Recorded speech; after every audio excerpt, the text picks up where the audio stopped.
মাঠে হোক কিংবা সোশ্যাল মিডিয়া, রংপুর রাইডার্সের দাপট থামানো দায়।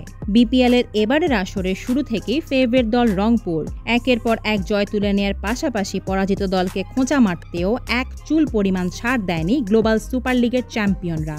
দলটির ক্রিকেটাররা নৈপুণ্যের সাথে দাপিয়ে বেড়াচ্ছেন মাঠে, আর ফ্র্যাঞ্চাইজিটির রসবোধের দাপটে দেখা মেলে ফেসবুকে। টানা ৮ ম্যাচের পর তাদের পরাজয়ের স্বাদ দিল দুর্বার রাজশাহী, আর তাই তো রংপুরে চালু করা প্রথা অনুযায়ী রাজশাহীও খোঁচা দিতে পিছপা হয়নি।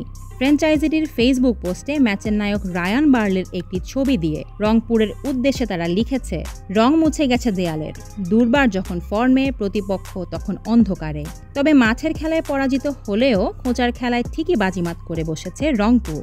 রাজশাহীর করা ওই পোস্টের জবাব দিয়ে তাদের পচা শামুক উল্লেখ করে স্থানীয় ভাষায় তারা লিখেছেন, ঘিরে নিয়েছে মামুর ব্যাটারা, পচা শামুকে কেটেছে পা, ভয়ঙ্কর হয়ে ফিরবে জয়ের লড়াই ইনশাল্লাহ।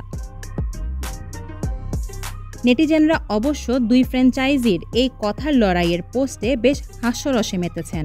এবারের বিপিএল আসরটি আগে থেকেই মাঠ ও মাঠের বাইরের নানা বিতর্কে ঠাসা। দলগুলোর এসব কথার লড়াই যেন অনাকাঙ্ক্ষিত সেসব ঘটনার বাইরে বাড়তি উন্মাদনা যোগাচ্ছে।